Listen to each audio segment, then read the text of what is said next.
Welcome into another digital edition of Daily Wager. I am Doug Kezirian. We got the California connection again, Preston Johnson as well as Joe Fortenbaugh. Fellas, we talked about the West already. Now let's talk about the East. And when you're talking about the East, it starts with the Milwaukee Bucks, the number one overall seed in the NBA and an odds-on favorite to win the Eastern Conference, minus 230.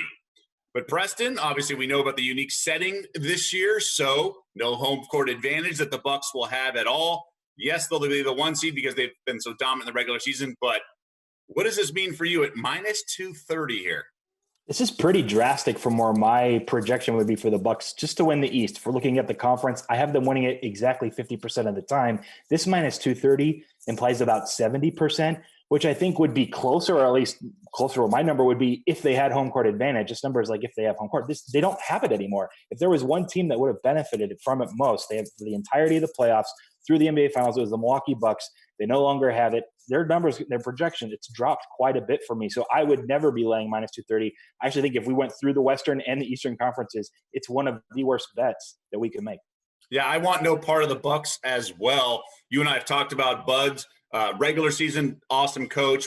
We had some questions last year in the postseason. I think the East is pretty deep this year. You got the Sixers sitting at the 6th seed. Now the Bucks don't have to beat every single team in the East, but I just think it's more competitive than maybe we saw last year. So I don't see an advantage here at minus 230. Joe, what about you?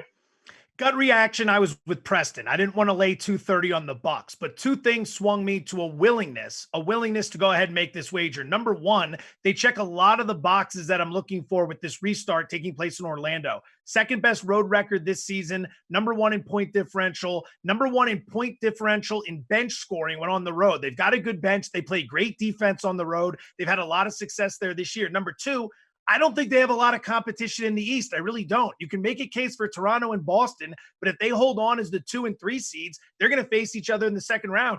So someone's knocking the other team out, which leaves Milwaukee in a perfect situation. And remember, they're 6.5 up with these final 8 regular season games to play. They can do whatever they want down the stretch and still secure the one. They can rest. If they still need it, they can push it hard. They can experiment. I think they got a lot of opportunity here. I do like them at minus 230. So let's talk about one of those other teams in the East, and that's the Sixers at 8-1 just to win the East. 4th shortest odds, currently the 6th seed right now. Pretty compelling situation, Preston, when you're given what they have on the roster. And actually, they gave Toronto probably the toughest test last year in the East. What's your take on this kind of big price at 8-1? The personnel, it's ridiculously elite, especially that starting unit. And I was overly bullish before the season. I have been throughout thinking they're going to figure it out. This is the deal. I have them winning the second most often, the Eastern Conference, 27%. 8-1, it's a massive edge. Like, I should just be hammering that. Now I have enough Sixers exposure anyways. I'm not going to be adding myself at this point. But when you look at this team, before the playoffs, if they had been on the normal schedule, Ben Simmons was questionable to even return during the playoffs. Now the word is coming out of the organization that he's completely healthy. He's in best shape he's been in. He's going to be good to go. And that's the case. I think he's the difference maker where they're at least at that level they played at last year, where the question is their bench deep enough? They were playing these guys like 45, 46 minutes, Joel Embiid included in that Toronto Raptors series, and that's why they were able to hang around for that long. So for me, if they're able to do that, the price is too good. I can't pass up if you haven't bet Sixers futures yet, 8-1. Joe, you're not buying the Sixers squad.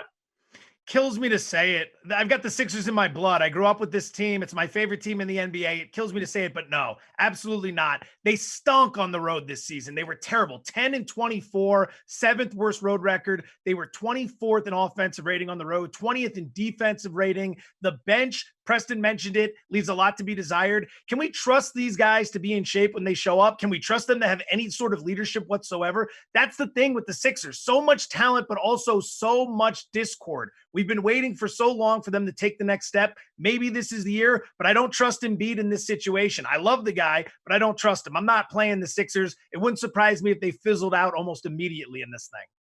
It's funny. I'm right in the middle of you guys. I actually do like the Sixers, but at 25-1 to win it all. If they survive the East, I think their just power rating and the perception will be so much higher. I think 25-1 will be good value. I would just need a little more than 8-1 to get involved, but I am intrigued because of Embiid. I wonder if there's no travel here, how much fatigue will not be an issue this year. I'm fascinated by how the Sixers will perform. The betting market thinks the Celtics are the biggest challenger to the Bucks. Second shortest odds at 5-1. We get Cardiac Kemba on a real contender this time here in the postseason. Preston, I love this Celtics team. I think Brad Stevens is a wizard, but I don't see them coming out of the East. I think just the front line is a concern for me. What about you? What about 18% of the time? Does that sound about right? Now, the 5-1 odds line up about with my projection.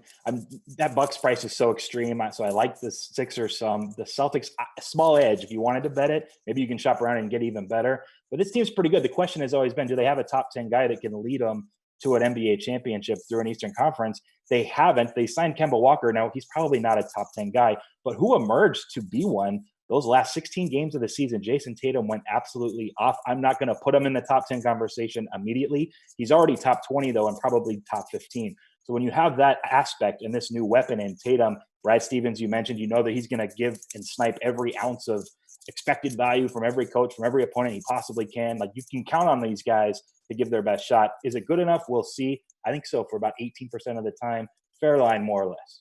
And now to the defending champs. Yes, no Kawhi Leonard, but the Raptors certainly had their stretches where they looked like a legit contender. 7-1 just to win the Eastern Conference.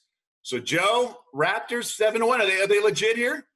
Maintain the 2 seed, and I'll lay the 7-1 here, Doug. The key is to avoid that 3 seed, because the 3 seed right now gets Philadelphia at 6. I'm not high on Philadelphia, but people I respect like Preston are, and that would be a tough matchup for the opening round. Toronto's got a lot going for it. They were very successful on the road this season. 3rd best road record in the NBA, 2nd best defensive rating when playing on the road, tied for 4th in scoring differential when playing on the road. And remember, deep playoff run last year, that's the type of thing that hurts a team the following season when they're trying to repeat. They got this nice break to rest those legs. I think they're in prime position. If they maintain the 2, I'd lay the 7-1.